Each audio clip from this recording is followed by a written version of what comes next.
असुरराज, हमार भाग्य इतना खराब कैसे हो सकेला? सदैव सफलता के इतना निकट पहुँच के भी हम सफलता के प्राप्त काहे नहीं की कर सकत?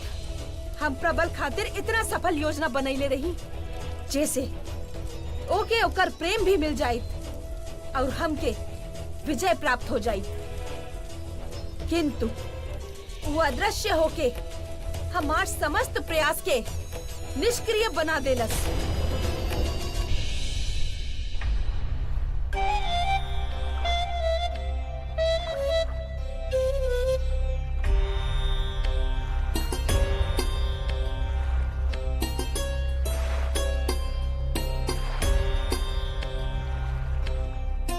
संतोषी, अब रउआ हमार हो चुकल बानी। पता बा,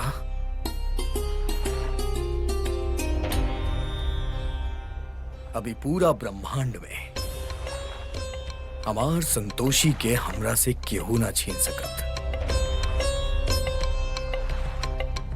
केहू ना।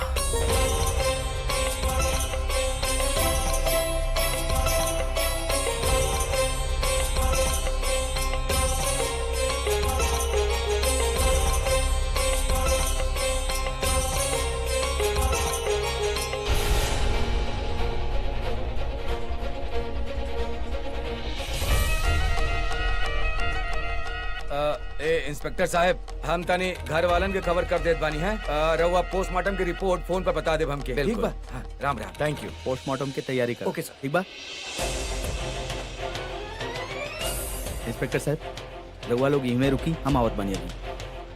प्लीज डॉक्टर साहब, प्लीज हमारे संतोषी के पोस्टमार्टम मत करिए प्लीज, हम रिक्वेस्ट करता नहीं प्लीज। अरे के बाड़ा तू? इंस्पेक्टर साहब के बाई? मिस्टर धैर्य का कर रहल बानी रउआ? प्लीज उठी, संभाली रउआ अपना आप के, उठी प्लीज, संभाला इनके। हाँ, बिल्कुल सर। प्लीज। डॉक्टर धैर्य मिश्रा हो, संतोषी जी के हस्बैंड। उनके मौत से इनके काफी गहरा सदमा पहुंचल बा, ऐसे तनी, बट रउआ इनके चिंता मत करी, हम इनके संभाल ले। You just go and carry on. ठीक, ओके। ना ना ना, प्लीज प्लीज डॉक्टर साहब मत करिए ना पोस्टमार्टम संतोषी के, मत करिए। जय मां आदिशक्ति, जय मां आदिशक्ति, जय मां आदिशक्ति। मां प्रकट होखी, मां आदिशक्ति प्रकट होखी।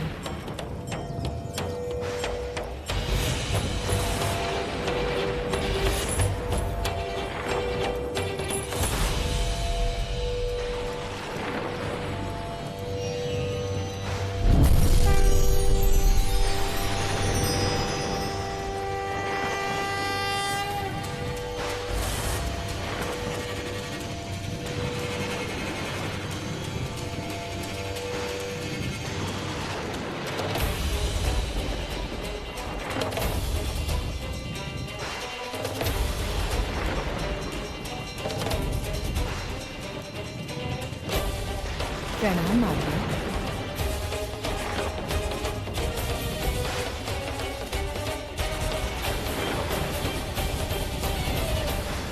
देवी संतोषी, हम राउर तप से अत्यधिक प्रसन्न भइनी। राउर तप समस्त देवी देवता खातिर एगो आदर्श बा, काहे कि रउआ आपन एगो भक्त खातिर इतना कठोर तपस्या कईनी। हम रउआ के अमोघ अस्त्र प्रदान करत बानी, जेकरा द्वारा रउआ संसार में सत्य, दया, प्रेम आदि भाव की रक्षा कर सकब।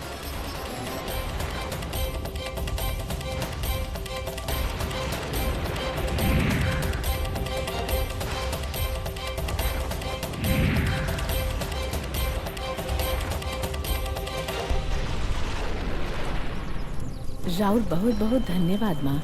विजयी भव।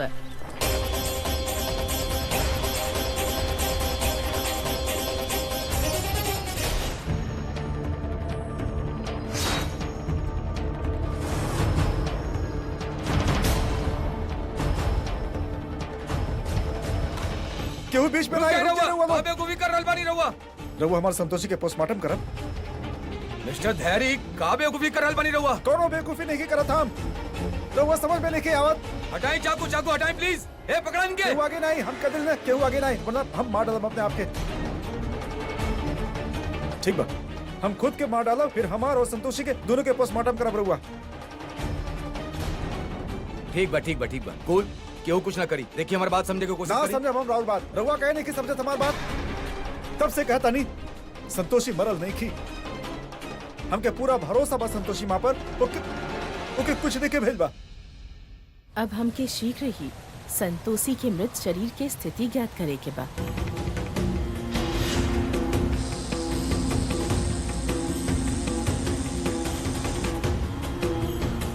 प्रतीत होखत बा हमार पूरा प्रयास व्यर्थ हो जाए।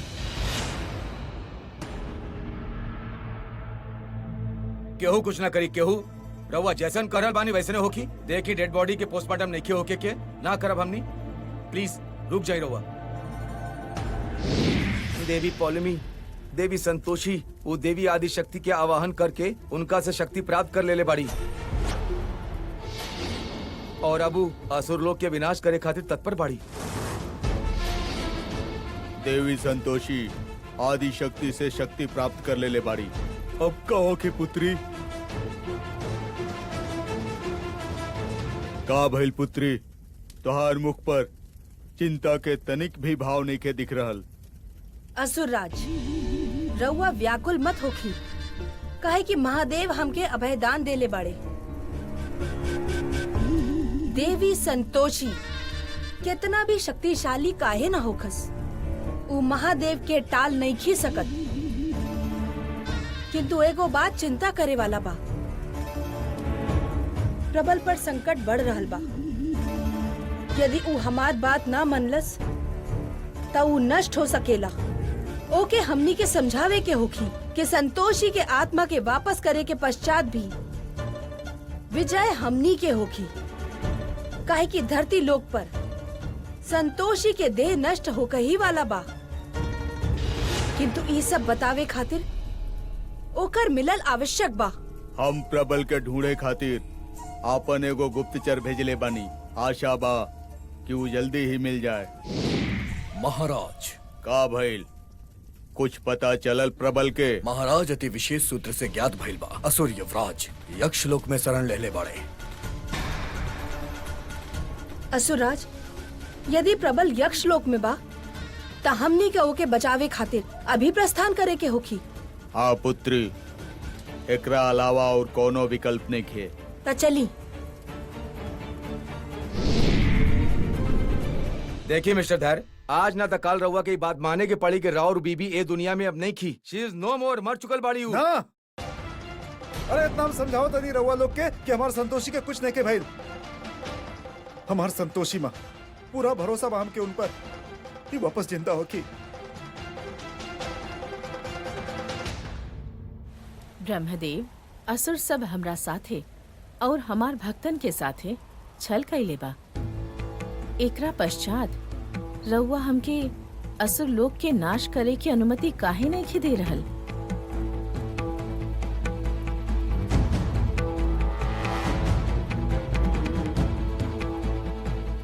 माते बताई, ऐसन का कारण बा जे हमार लक्ष्य के सामने आ रहल बा?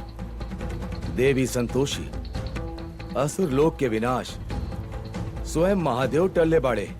काहे कि महादेव देवी पौलमी के और असुर राज के क्षमा प्रदान कैले बाड़े। महादेव के क्षमा उनके महादेव के क्रोध से बचा सकेला, किंतु हमार क्रोध के सामना उनके करे के पड़ी। काहे कि प्रश्न हमार भक्त के प्राण के बा। देखिए रउआ जौन चमत्कार के बात करल बानी उ सिर्फ किताब और कहानी में अच्छा बा। हकीकत के दुनिया में अगर कोनो वास्ता नहीं, कोनो लेना देना नहीं, रउआ समझे की कोशिश करी प्लीज।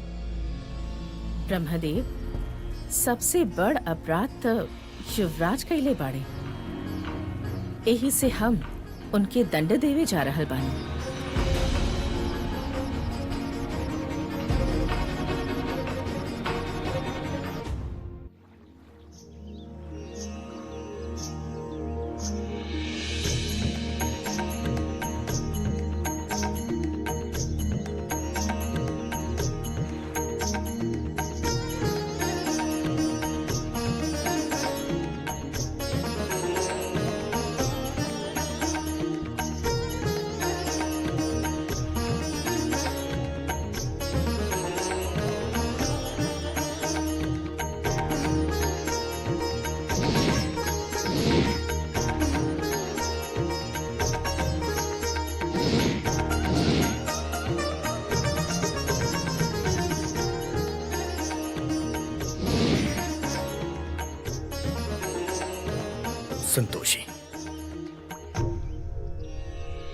राहुरी असुरी रूप देख के हम मंत्र मुग्ध हो गई। कितना सुंदर लग रहा बानी रहुआ। हम हर क्षण राहुल निकट रहल चाहत बानी। रहुआ के हम दूर ना जाए दे। हमहू रउआ से एक क्षण भी दूर नहीं रह सकत।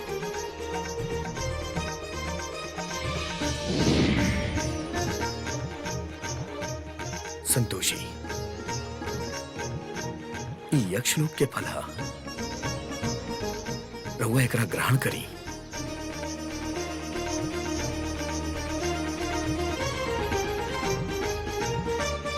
प्रबल,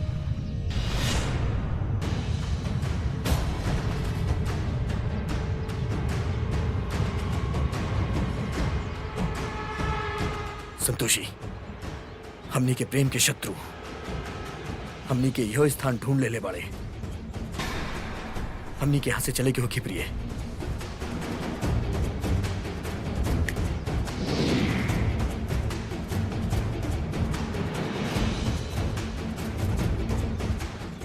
आई।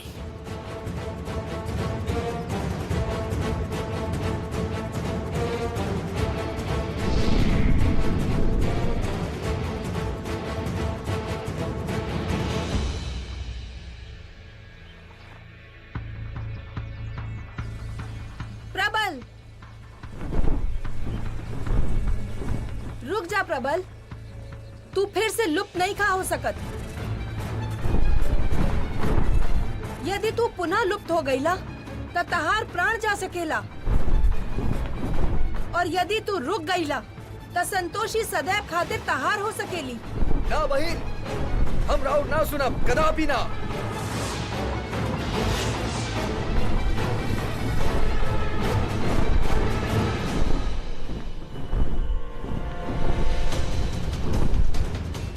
पुत्री अब का करी? अभी भी समय बा सुरराज। यदि प्रबल हमरा अनुसार कार्य करी तो ओकर प्राण बच सकेला।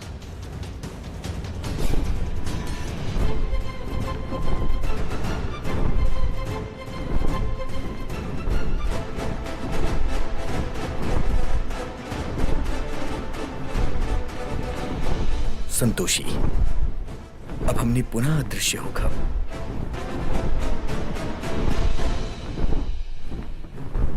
अरे हमारे संतोषी के साथ सही में चमत्कार हो की।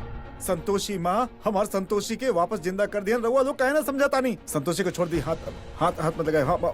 हम बोला था नहीं, वरना हम खुद के मार डाला। देखिए ऐसा मत करी। रहुआ जैसन कहत बानी वैसे ने होखी। डेड बॉडी के पोस्टमार्टम नहीं करे के ना करब, ठीक बा? लेकिन एकरा से पहले रहुआ के कुछ फॉर्मेलिटी पूरा करे के होखी। कुछ पेपर बा ऊपर साइन करे के होखी। तो कौन पेपर? हवलदार, ये ले ही हटाएं चाकू प्लीज। कहाँ साइन करे के बाद? यहाँ पे पकड़ा है के पकड़ा।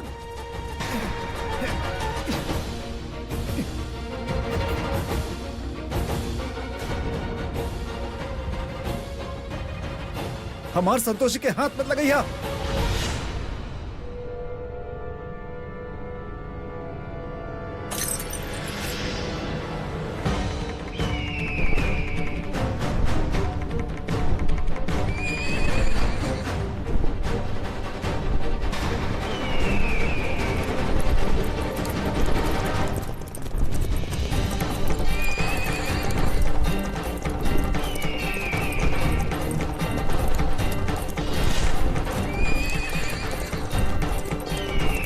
हमार भक्त संतोषी के प्राण हमके सौंप दा, अन्यथा आपन प्राण त्यागे खातिर तत्पर रहा।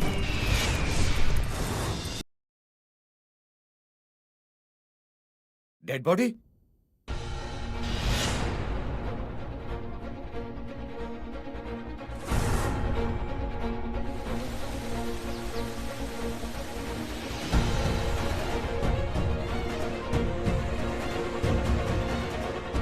समझ गई नहीं मिस्टर धैर्य, रावरे काम्बा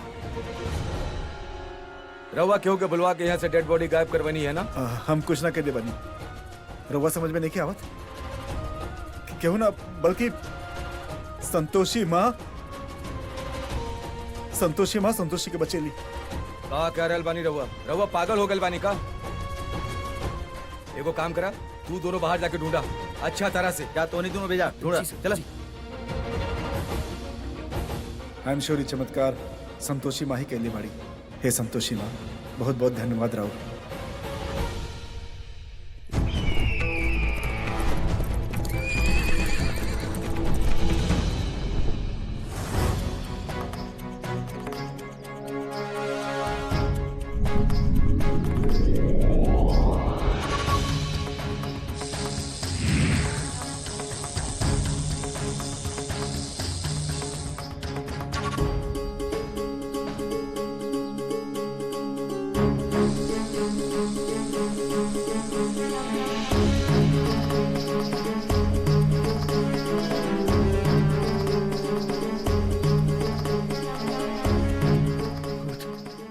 भूत भूत भूत भूत।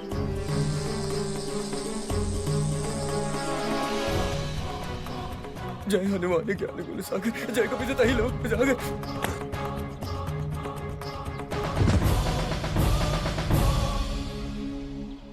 युवराज प्रबल, हट मत करा और हमार भक्त के आत्मा के छोड़ द।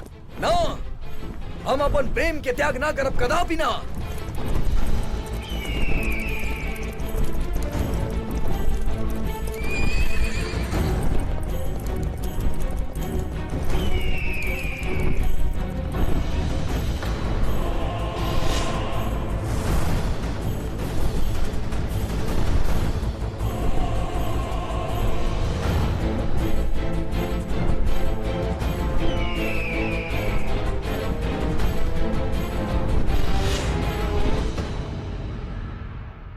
मिस्टर धैर्य, हम अभी रवा से कह रहल बानी, सीधे सीधे बता दी रवा की डेड बॉडी कहाँ छुपोले बानी और एक काम में और मदद के करल बा।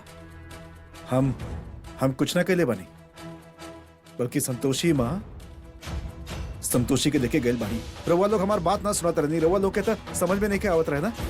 अरे संतोषी माँ खुद संतोषी के बच्चे ले बाड़ी। का बकवास कर रहल बानी रवा? पागल हो गल बानी का? कांस्टेबल, वो दोनों यहीं रह के इन पे नजर रखा और ध्यान रहे कहीं जाए मत पावस। हम बाहर देख के आवत बानी।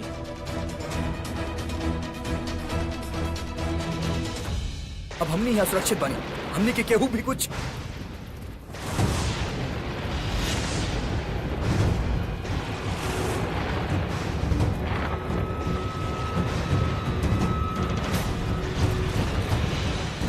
असत्य और छल हमरा से कबो नहीं के छुप सकत युवराज।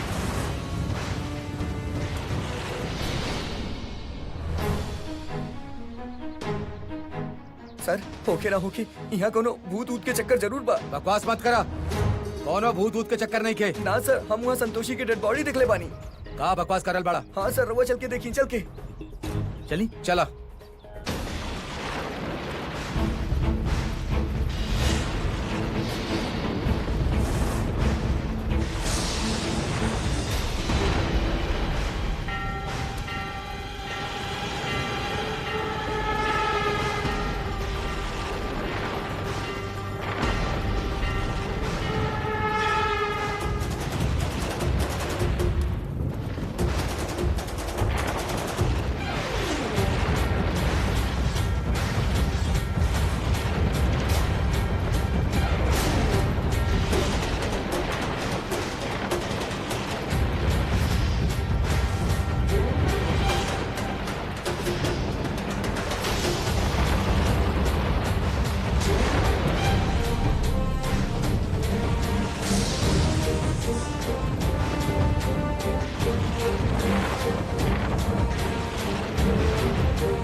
युवराज प्रबल, तू ई जघन्य अपराध कैले बाड़ा।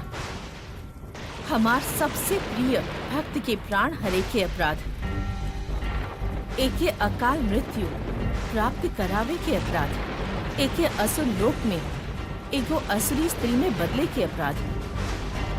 किंतु फिर भी यदि तू हमार भक्त के प्राण हमरा के वापस कर देबा त हम तोहरा के क्षमा कर देब। ई अंतिम अवसर बा तोहरा पास, मान जा हमार बात। ना देवी संतोषी, ऐसन कदापि ना होगी कि हम अपन प्रेम रउआ के सौंप दी। हम रउआ के बता देवल चाहत बानी कि हम और संतोषी एक दूसरे से अत्यधिक प्रेम करेनी और दूगो प्रेम करे वाला के अलग कईल न्याय संगत ना है। न्याय और अन्याय के बाद तोहरा मुख से शोभा नइखे दे रहल और तू तो जघन्य अपराध कइले बाड़ा संतोषी और ओकर पति के साथे। वो दोनों के काल से पूर्व एक दूसरा से अलग करे के अपराध, पराया स्त्री पर बुरा नजर रखे के अपराध। प्रेम त्याग के कहल जाला, प्रेम छीनल ना जाए। केहू और के प्रेम के छीनल न्याय ना होखे। और जौन संतोषी से तू प्रेम के बात कर रहल बाड़ा उ त ए प्रेम से भी अनभिज्ञ बिया।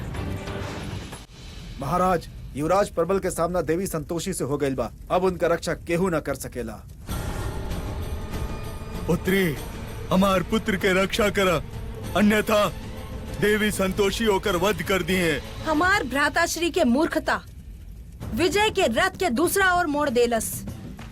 अब ना चाह के भी हमके ओकर रक्षा करे के पड़ी। चलिए असुरराज।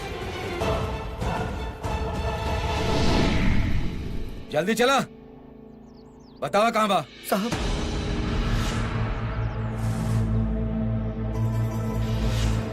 साहब बॉडी अभी यहीं रहे।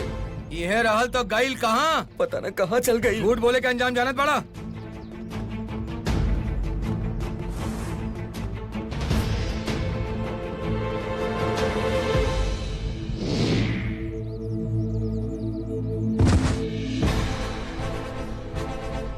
कांस्टेबल चला।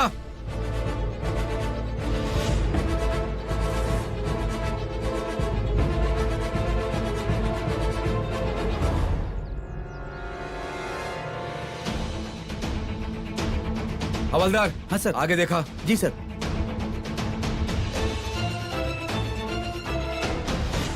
होके ना होके यहाँ कोनो भूत ऊत के चक्कर बा, लेकिन हमार बात के क्यों यकीन काहे नहीं के करत।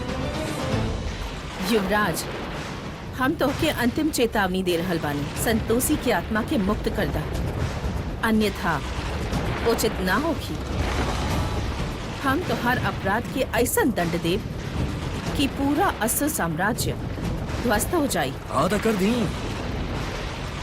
ध्वस्त असुर साम्राज्य के। काहे कि हमार प्रेम असुर साम्राज्य से नहीं खे। हमार प्रेम हमार संतोषी से बा। हमार संतोषी के हमरा से केहू नहीं के छीन सकत।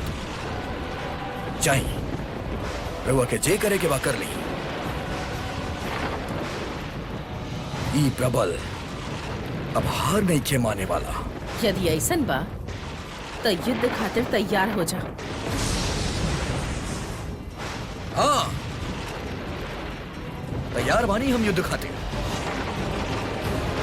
रउआ तक हमरा प्रेम खातिर हमार समक्ष काल भी आ जाए ना, तब वो हम अपन संतोषी हमो के ना दे।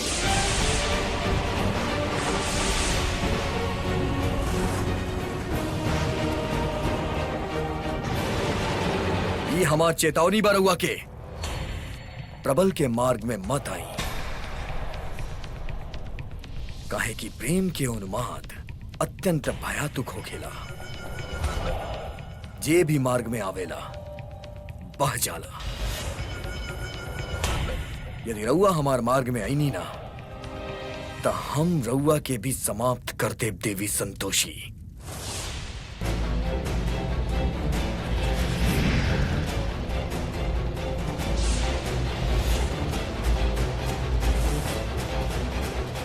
प्रबल, तू आदि शक्ति के सामने खड़ा बाड़ा, जेकर सामना सृष्टि में केहू नहीं कर सकत।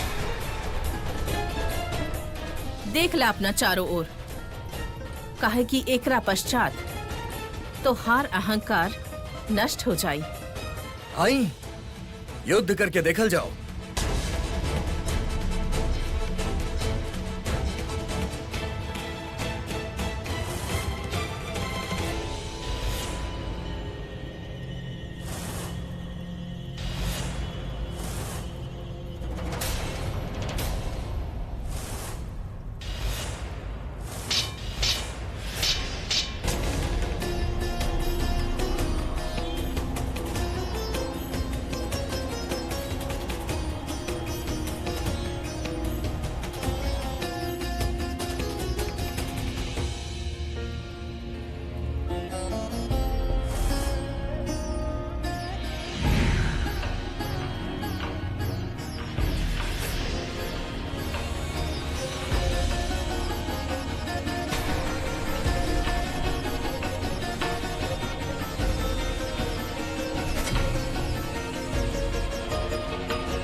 प्रतीत होत बा देवी संतोषी युद्ध आरंभ कर देले बाड़ी।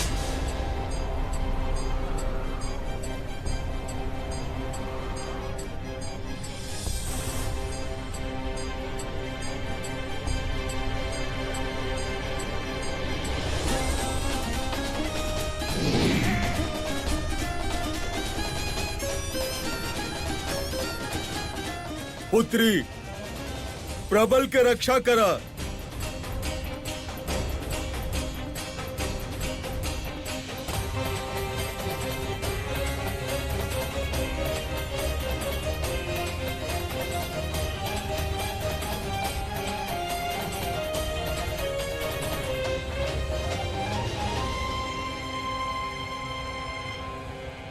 असुरराज, ए समय परिस्थिति इतना विकट हो गई बा कि सहायता के बारे में ना सोच के हमनी के बुद्धि से काम लेवे के चाहिए।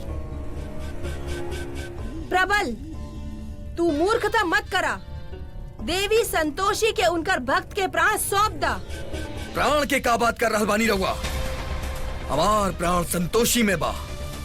यदि हम संतोषी के प्राण इनकरा के दे दे तो हमार प्राण के का हुई? कदापि ना देव हम, कदापि ना देव हम।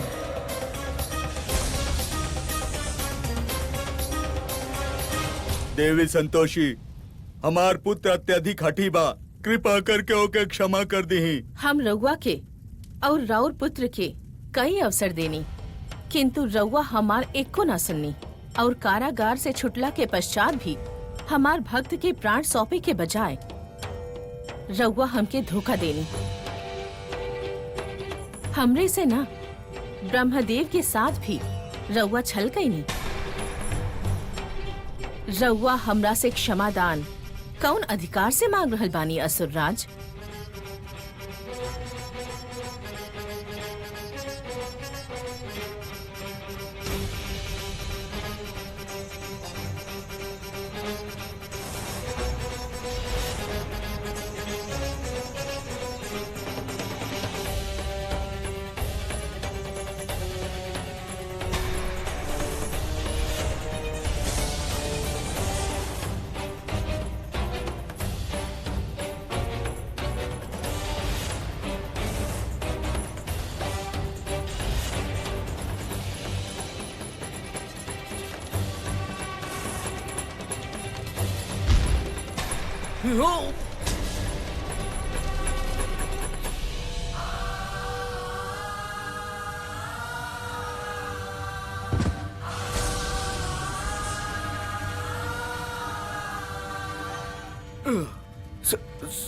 संतोषी,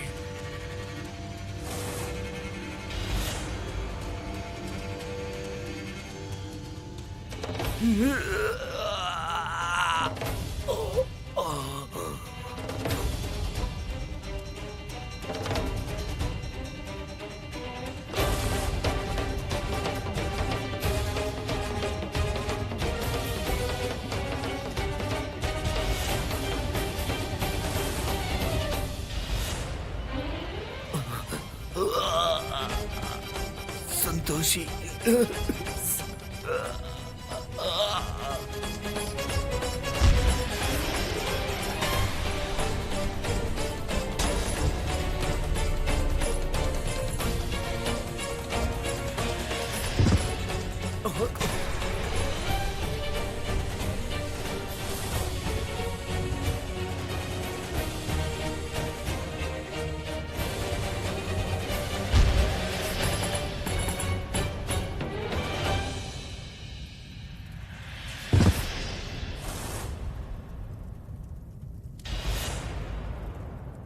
विद्या जी, अब धैर्य वापस ना लौटी। तो ठीक कहत रहलो, संतोषी जैसन वो हमनी के छोड़ के चल गई। हे भगवान, ये सब का हो गई। अपन बेटा के बगैर हमने के बुढ़ापा कैसे कटी। काका काकी, रवा दोनों चिंता मत करी। धैर्य अंकल संतोषी आंटी के लेके वापस जरूर आई है। अब चली, रवा खाना खा ली ही। ना बेटी, काका चली, संतोषी आंटी वापस आ जाई है। उनके कुछ नहीं खे भइल। काका हमरा लाता खा ली ही। रवा सवेरे से कुछ नहीं खी खाइले। प्लीज काका खा ली ही ना, प्लीज। चल बेटा। काकी चली, रवा भी खाना खा ली ही। ना, हमरा से ना खाई जाई बेटा। चली ना काकी, हमरा लाते थोड़ा सा खा ली ही, प्लीज। चलो चली चली। हमरा से हमार संतोषी के मत छीना मत। ना देव हम अपन संतोषी के।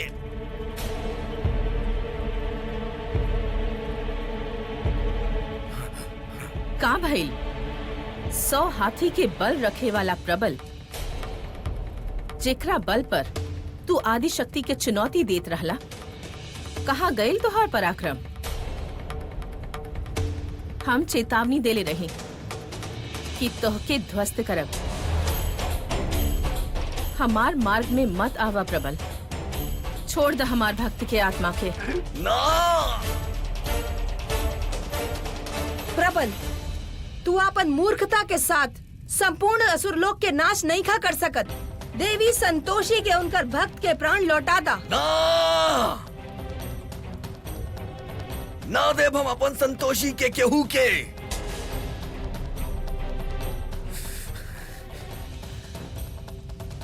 यदि संतोषी प्रबल के ना भाई, तब केहू और के भी ना होके दे प्रबल।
प्रबल, हमार पुत्र काहे हट करत बाड़ा?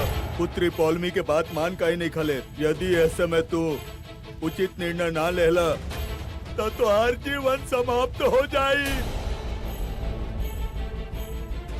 असुरराज, प्रबल आपन करनी के फल भोग रहल बा, ओकरा खातिर रउआ दुखी मत होखी।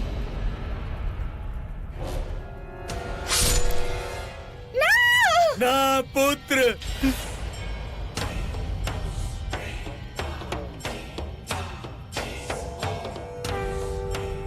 संतोषी।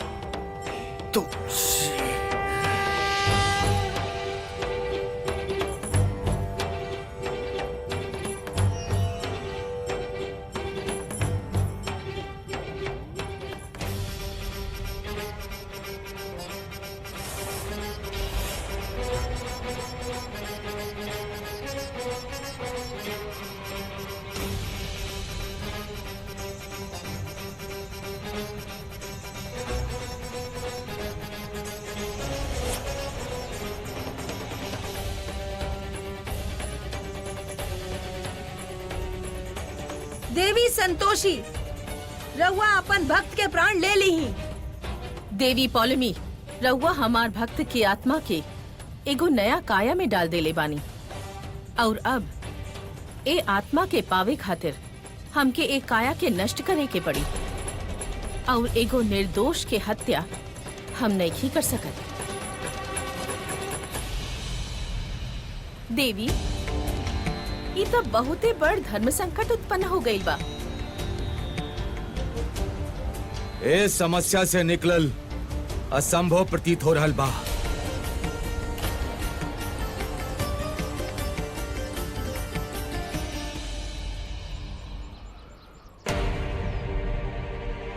बॉडी कहाँ बा? Dead body? साहब बॉडी वहाँ पे रहे, बॉडी अपना आप चलत रहे कसम से। फिर वही बकवास, चुप। सर क्या आवाज दा? सर, सर जल्दी आई, देखिए डेड बॉडी यहाँ बा।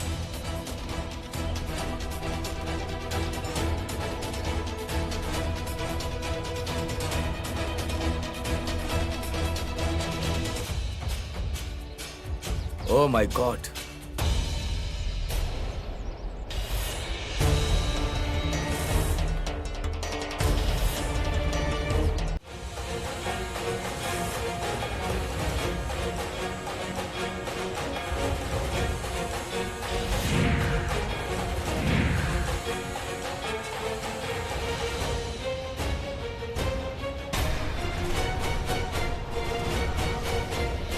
प्रतीत होत बा देवी संतोषी युद्ध आरंभ कर देले बाड़ी।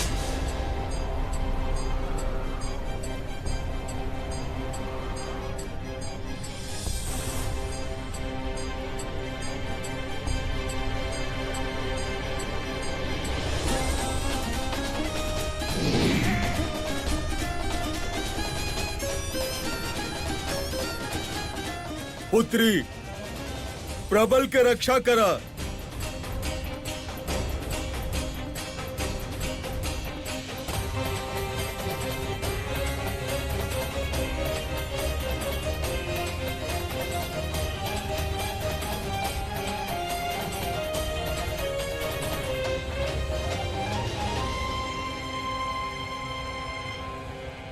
असुरराज, ए समय परिस्थिति इतना विकट हो गई बा कि सहायता के बारे में ना सोच के हमनी के बुद्धि से काम लेवे के चाहिए। प्रबल, तू मूर्खता मत करा। देवी संतोषी के उनकर भक्त के प्राण सौंप दा। प्राण के का बात कर रहल बानी रहुआ? हमार प्राण संतोषी में बा।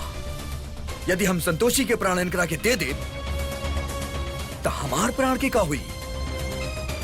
कदापि ना देव हम, कदापि ना देव हम।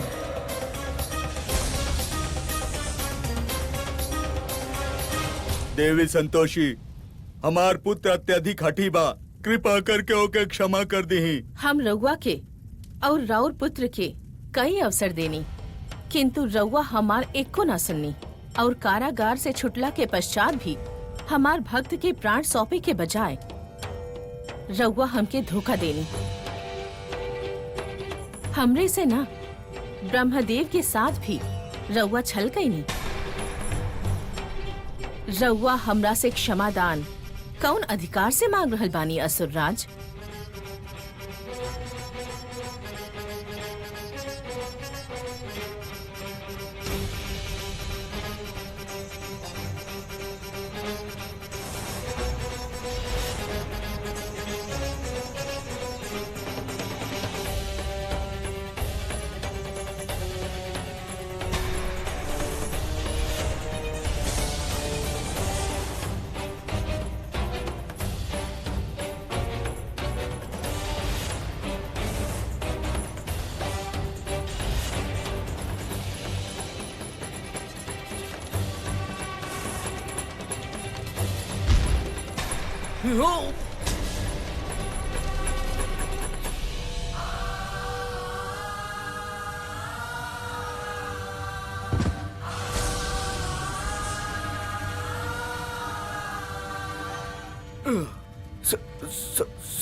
संतोषी, संतोषी,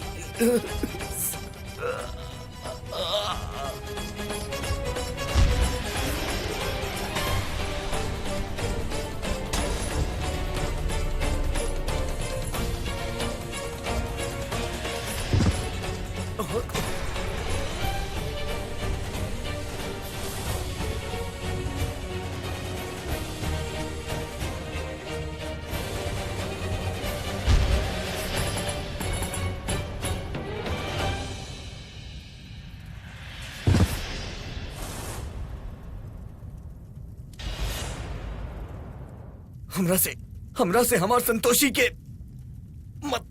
मत छीना, मत ना देव हम अपन संतोषी के।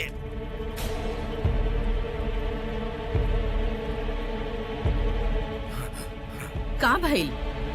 100 हाथी के बल रखे वाला प्रबल, जेकरा बल पर तू आदि शक्ति के चुनौती देत रहला, कहा गईल तोहार पराक्रम? हम चेतावनी देले रही कि तोहके ध्वस्त करब। हमार मार्ग में मत आवा प्रबल, छोड़ द हमार भक्त के आत्मा के। ना प्रबल, तू अपन मूर्खता के साथ संपूर्ण असुरलोक के नाश नहीं खा कर सकत। देवी संतोषी के उनकर भक्त के प्राण लौटा दा। ना देव हम अपन संतोषी के केहू के।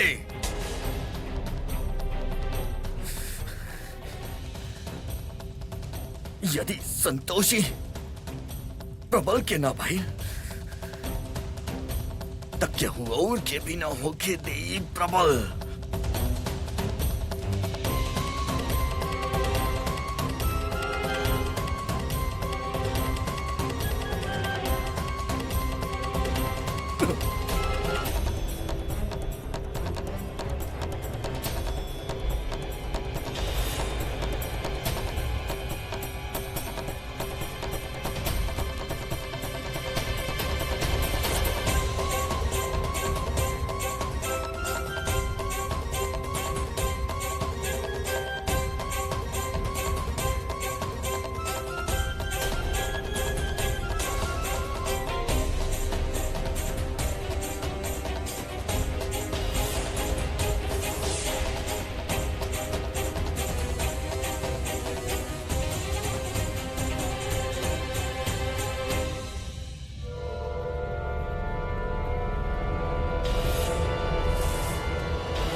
प्रबल, हमार पुत्र काहे हट करत बाड़ा? पुत्री पौलमी के बात मान काहे नहीं खले? यदि ऐसे में तू उचित निर्णय ना लेला तो तुहार जीवन समाप्त हो जाई। असुरराज, प्रबल आपन करनी के फल भोग रहल बा, ओकरा खातिर रउआ दुखी मत होखी।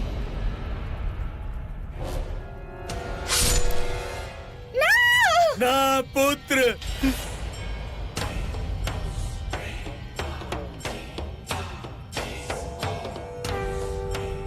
संतोषी।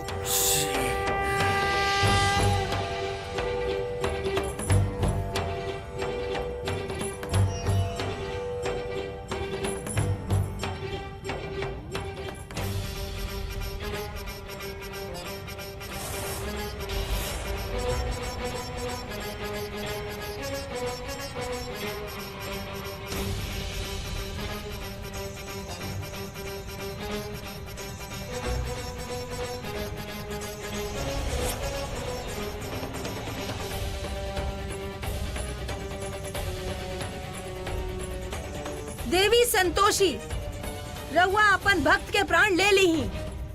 देवी पौलमी, रउआ हमार भक्त की आत्मा के एगो नया काया में डाल देले बानी, और अब ए आत्मा के पावे खातिर हमके एक काया के नष्ट करे के पड़ी, और एगो निर्दोष के हत्या हम नहीं कर सकत।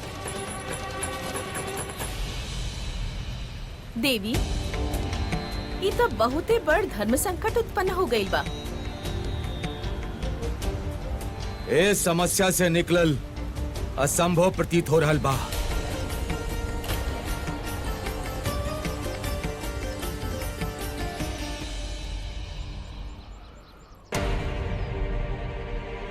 बॉडी कहाँ बा? Dead body. साहब बॉडी वहाँ पे रहे, बॉडी अपना आप चलत रहे कसम से। फिर वही बकवास, चुप। सर क्या आवाज दा? सर, सर जल्दी आई, देखिए डेड बॉडी यहाँ बा।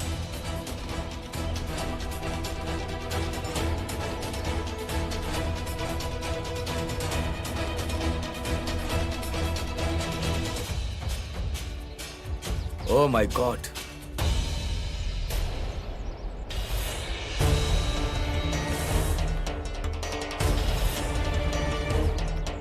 सर हमके यही समझ में नहीं आवत कि डेड बॉडी यहाँ कैसे? लागत भाई डेड बॉडी के क्यों ले जाए की कोशिश कर रहल बा। कांस्टेबल, ले चला बॉडी के यहाँ से।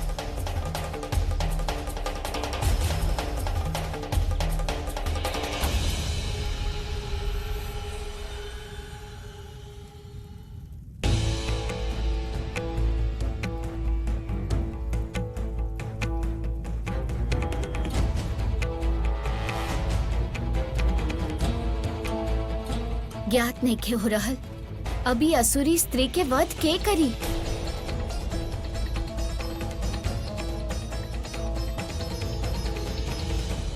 अगर यह स्त्री के कारण हमार पुत्र के जीवन गइल बा, तो हम ही एकर अंत करब।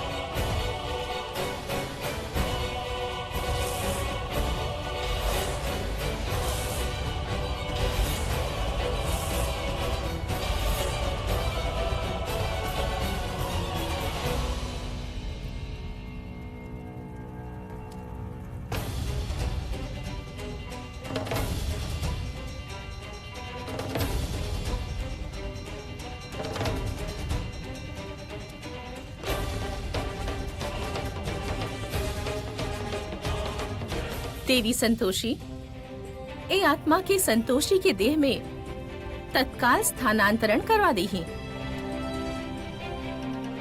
गौ माता,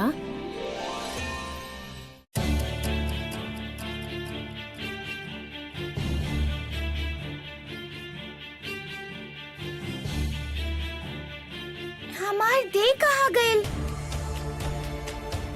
गौ माता,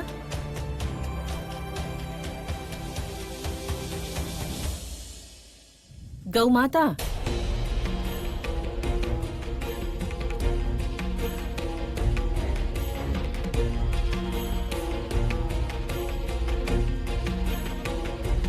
ब्रह्मदेव, गौ माता के आवे में इतना विलंब काहे लग रहल बा? देवी संतोषी, प्रतीत होत बा कि राउर स्वर उनका तक पहुंच नहीं के पा रहल।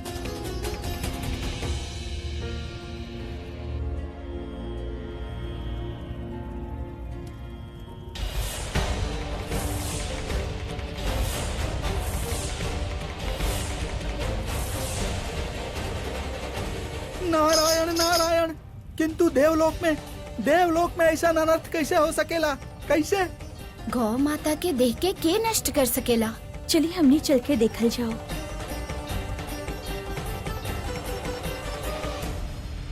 तू चिरा ना लगे बता के लगाए, तुम्हार नौकरी भी जा सकेला। निकाल दी नौकरी से साहब, जान से बढ़ के नौकरी थोड़ी ना बा। सोच ले एक बार, अगर नौकरी चल गई ना तो खाए के तकलीफ में आ जाइबा। जे सोचे के रहे वो सोच लेनी। इंस्पेक्टर साहब हमार बात मानी, संतोषी मरल नहीं की। रहुआ लोग बात काहे नहीं की समझत। फिलहाल इनका की कोनो खाली कमरा में बंद कर दा। पोस्टमार्टम हुकते हम इनके थाने ले जाए। हे संतोषी माँ, हम समझौता नहीं। चला। सुनी इंस्पेक्टर साहब, चला। प्लीज संतोषी माँ, चला। जय संतोषी माँ। चल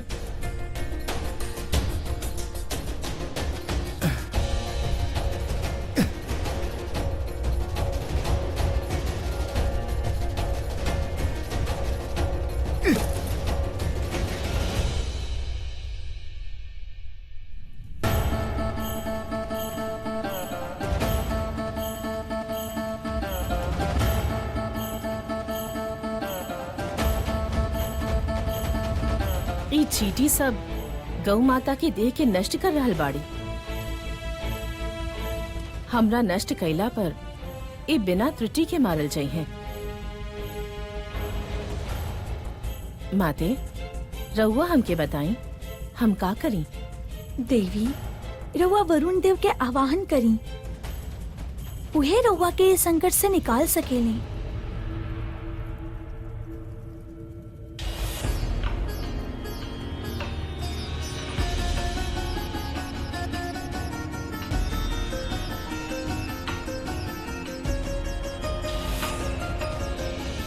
और तू यहाँ का कर रहल बड़ा? तू क्या डेड बॉडी के छोड़ के यहाँ गेला? डॉक्टर साहब, हम भूत के लाश पर चीरा ना लगाई। देखा, भूत वूत कुछ ना होखेला। अगर तू चीरा ना लगौला ना तो तुहार नौकरी भी जा सकेला। अगर तू एकर बॉडी के चीरा लगेला ना तो तुहार प्रमोशन भी करवा देब हम। ठीक बा डॉक्टर साहब, हम चीरा लगाई। ठीक बा, चल। संतोषी माँ, हमार संतोषी की रक्षा करिए, वरना ये दीवार पर सर पटक पटक के हम अपन जान दे दे।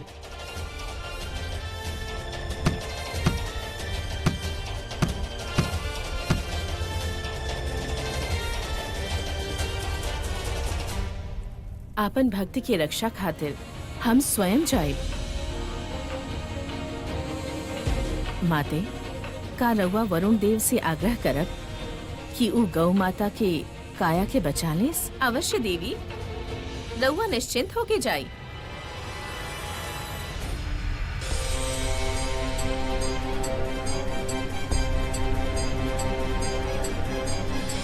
सभी देव के वरुण देव के प्रणाम।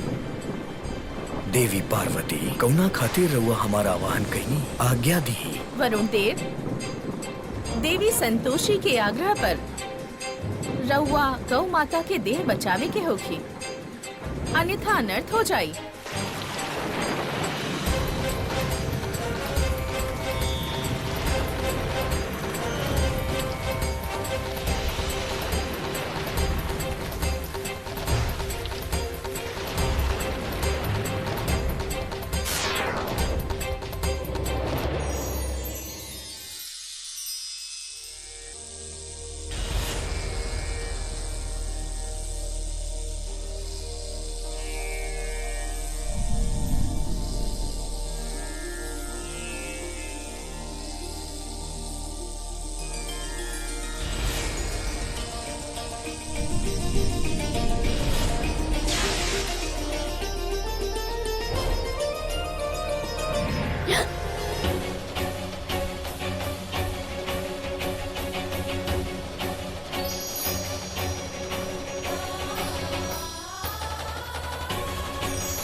माते।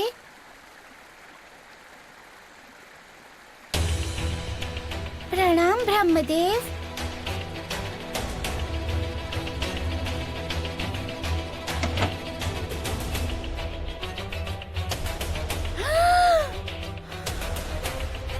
इनके तो देख के लगता नहीं है कि इनकर मौत भइल रहे। जल्दी से जा, नर्स के बोला ऑक्सीजन लेके आवे फटाफट। ओके सर।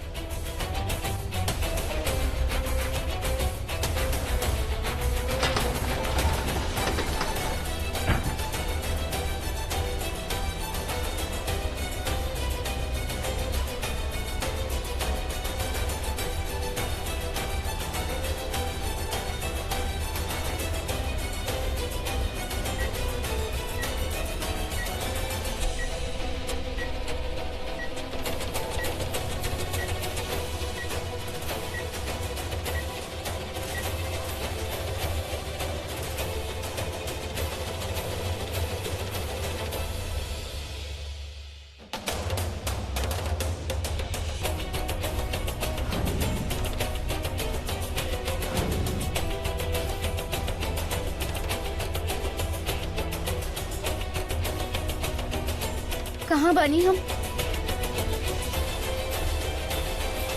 क्या है रउआ लोग? हम यहाँ का करत बानी?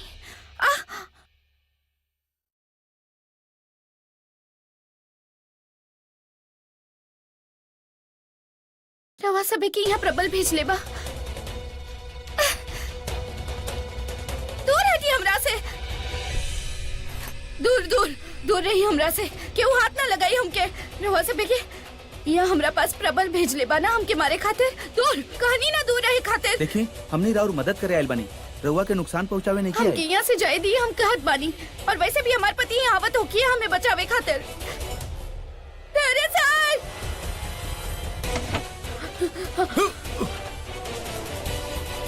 हम कहानी दूर रही हमरा से।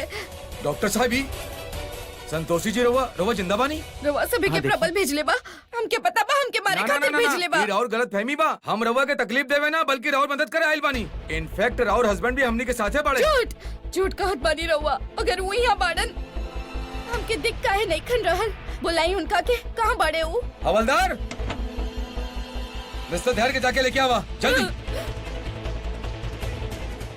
डॉक्टर साहब, हमके ताई देख के बड़ा हैरत हो रहा बा। इंस्पेक्टर साहब, ये मर के जिंदा निकल भइल, ये डीप कोमा में चल गेल रहली। साइंस में ऐसा कबो कबो हो जाला।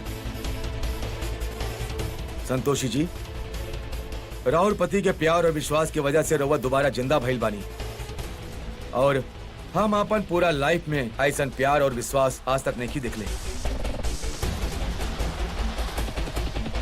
एकर मतलब हमें दुनिया से जा चुकल रही।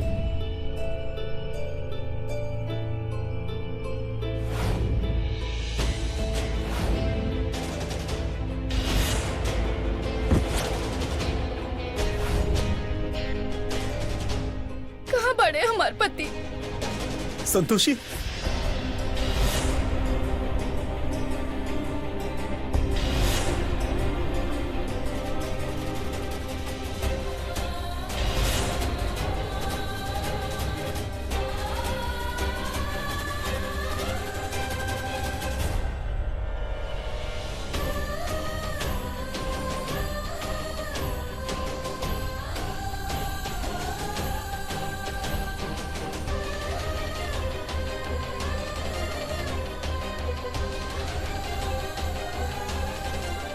बहुत तंग कैनी ना हम रउआ के। संतोषी तू जिंदा हो गई लो। संतोषी माँ हमारा प्रार्थना सुन ले ली।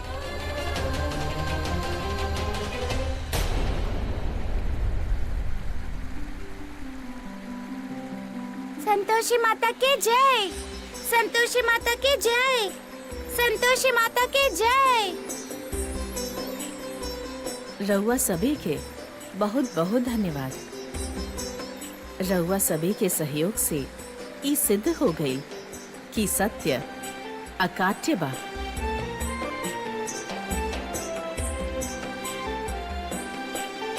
इतना मुश्किल से लाश हमके मिलल, वो गुफा में जाके वहाँ से लावे के पड़ल, और ओकरा बाद वो इंस्पेक्टर साहब ले गए बाड़े पोस्टमार्टम वगैरह करावे खातिर। अभी इंस्पेक्टर साहब के फोन भी हमके आइल बा। वो कह रहल बाड़े की धैर्य बाबू के पुलिस पकड़ ले बा।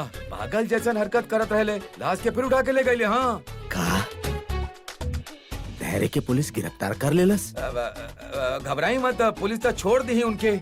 हम अस्पताल जा रहल बानी। हम चलत बानी रवा साथे। चली। संतोषी माता की संतोषी माता की संतोषी माता की संतोषी माता की संतोषी माता की संतोषी माता की संतोषी माता की संतोषी माता की संतोषी माता की संतोषी माता की संतोषी माता की संतोषी माता की संतोषी माता की संतोषी माता की।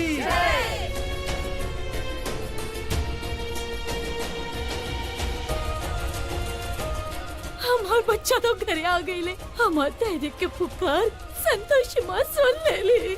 हे माँ, हमार बच्ची आ गई तू, आ गई तू।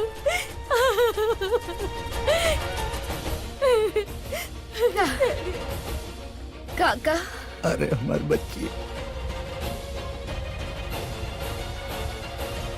काकी, हम कहले रहनी ना कि संतोषी आंटी वापस आई है। धैर्य अंकल उनके वापस जरूर लेके आई है। हाँ बेटा, हमार बच्चा लोग आ गईले, हमार बच्चा लोग आ गईले। बेटी, ये त्योहार और धैर्य के विश्वास के जीत बा। बाकी ऐसा चमत्कार ये हम कबो नहीं देख ले, कबो सोच ले भी नहीं की। संतोषी माता राउर लाख लाख शुक्र बा। संतोषी बिटिया, तू ए घर के जान बाड़ू, बल्कि ये घर के ही ना, संतोषी माँ के भी खास बाड़ू बेटा। यही से तो इतना बड़ अनर्थ होके से बचैनी। ये हमार भक्ति की वजह से हम यहाँ नहीं खी दादी। आज अगर हम रउआ सभी के सामने बानी, धैर्य सर के वजह से, उनकर विश्वास की वजह से, ई ना होते तो हम यहाँ ना खड़ा होती रउआ लोग के पास।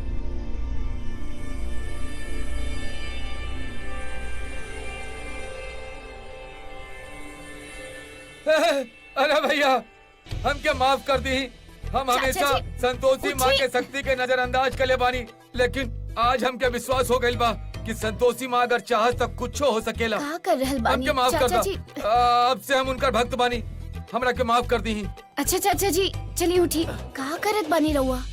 बड़ा अच्छा बात बाकी रवा के विश्वास हो गई। अब देखी रवा के माथा पर विश्वास भइल ना, अब राउर जिंदगी में बहुत कुछ अच्छा होके वाला बा। बिल्कुल सही कहला तू। यही बात पर बोला संतोषी माता के जय, संतोषी माता के जय, संतोषी माता के जय।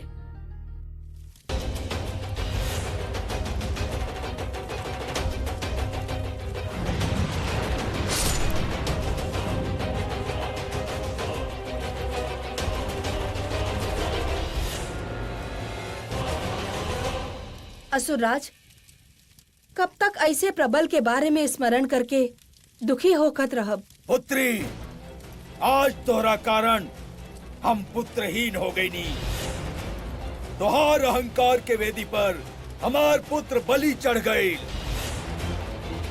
बाकी अब और ना। असुरराज, प्रबल स्वयं अपन मृत्यु के मार्ग चुनले रहल और ओकरा खातिर रउआ हमके दोष दे रहल बानी। ना पुत्री, हम तो के दोष नहीं दे रहल, किंतु ई सत्य बा कि तू इंद्रलोक के इंद्राणी बाड़ू और तुहार निजी स्वार्थ खातिर हम असुर लोक के दाव पर ना लगा सकेनी, कदापि ना।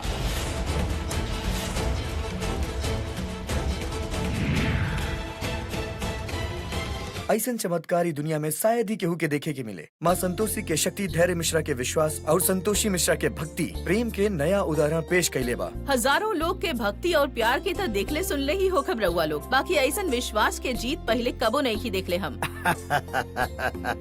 बिल्कुल सही कहनी रहुआ लोग। ई दरअसल हमार धैर्य के सच्चा प्यार के जीत बा। जौना तरह भगवान राम दीपावली के दिन अयोध्या में रोशनी ले आयल रहले, वही तरह हमार धैर्य अपन प्रेम से, ओकर जीत से एक घर में उजाला लेके आयल बा। ऊ अपन संतोषी के मौत से जीत के ले आइल बा और ये संतोषी माता के कृपा बा। जय संतोषी माता। जय।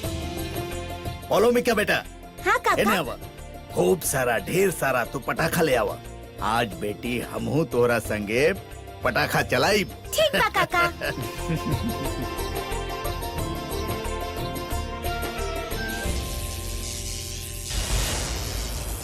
नारायण नारायण। प्रणाम देवी पौलमी। देवी पौलमी, हमके अपन गुप्त सूत्र से ही ज्ञात भइल बा कि रउआ के असुर लोक से निष्कासित कर दियल गइल। अर्थात अब रउआ माता संतोषी के विरुद्ध कोनो षड्यंत्र न रच पाई, काहे कि राउर साथ देवे वाला राउर साथी पुनः असुर लोक चल गइल बा। देवर्षि नारद, हमके केहू के सहयोग की आवश्यकता नहीं खे।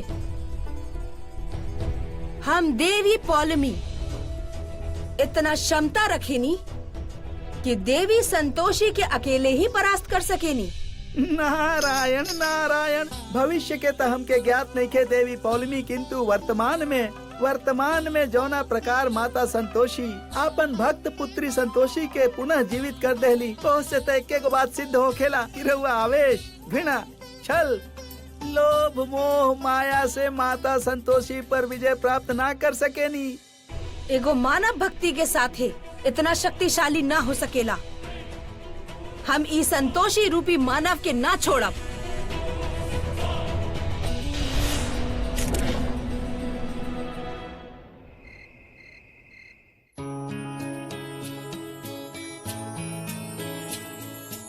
थोड़ा के बटन खुला बा, बंद तो कर ली ही।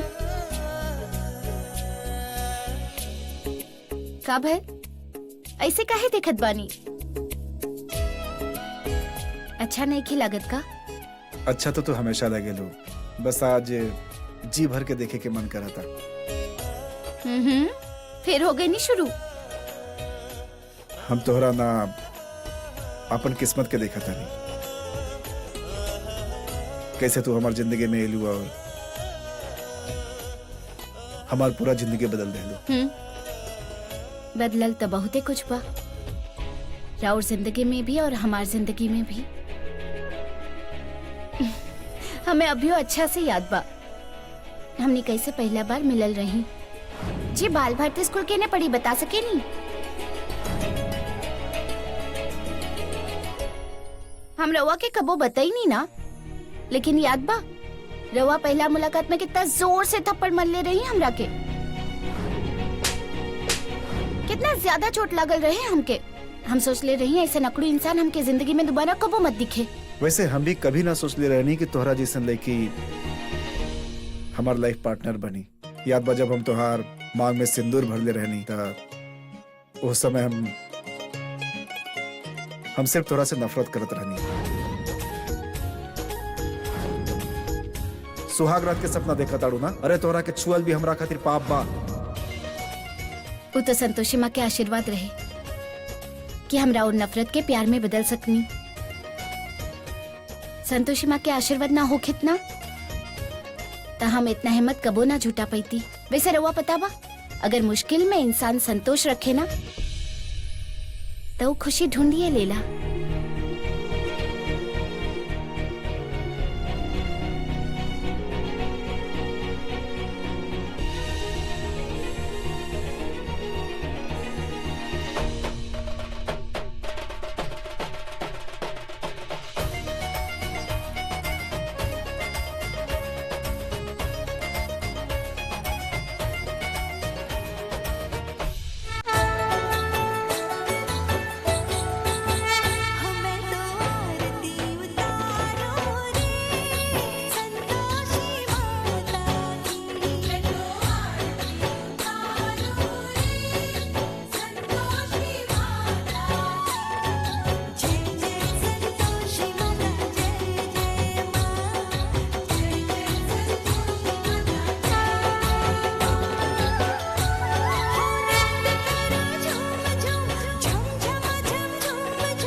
संतोषी माता के संतोषी माता के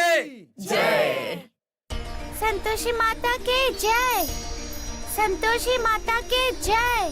संतोषी माता के जय। माता संतोषी के जय होके। माता संतोषी के जय होके। माता संतोषी के जय होके। संतोषी माता के जय। संतोषी माता के जय।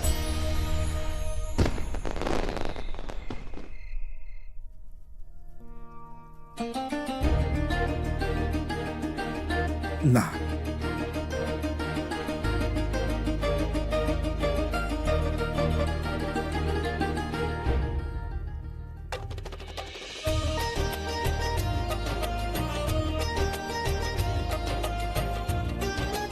संतोषी तू हमार लाइफ की कंप्लीट कर दे लो। अगर तू हमारी जिंदगी में ना आई तू तब जियल का होखेला शायद हम समझ ना पाई थी। हाँ संतोषी बेटी, संतोष के परिभाषा का हो खेला, ओकर महत्वता का हो खेला, ये हमने में से केहू के ना मालूम रहे। बाकी तू आके सिखा देलू कि दुख में भी सुखी कैसे रहल जा सकेला। समधन जी, यही से तो हम कहिला हमार संतोषिया लाखों में गोविया। बिल्कुल।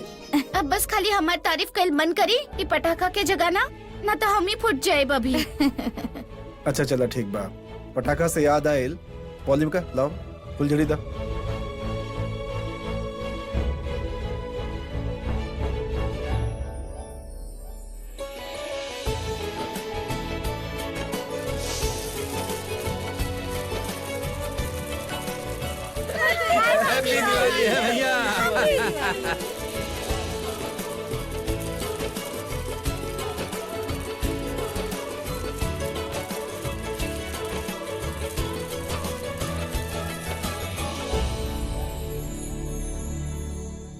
देवी संतोषी, आपन भक्त के रक्षा करके आराध्य होखे के दायित्व जौन रउआ निभैले बानी, ऊ प्रशंसनीय बा।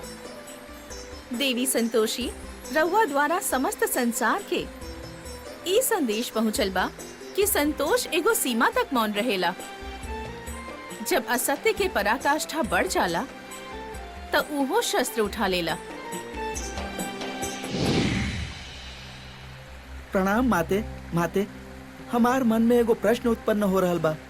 आज त रउआ अपन भक्त पुत्री संतोषी के रक्षा कर देनी, किंतु माते अब भी धरती लोक पर ईर्ष्या, द्वेष, लोभ, छल जैसन नकारात्मक शक्ति शाश्वत बा माते। और ऐसन परिस्थिति में राउर कोनो न कोनो भक्त सदैव ही संकट में घेराइल रही माते। देवर्षि, हमार भक्त के पास भक्ति के शक्ति बा, साहस बा, समझ बा। ई तीनों गुण के साथे जे ई पथ पर चली उ बड़ से बड़ चुनौती के सामना कर पाई। माता संतोषी के जय होखे। माता संतोषी के जय होखे। माता संतोषी के जय होखे।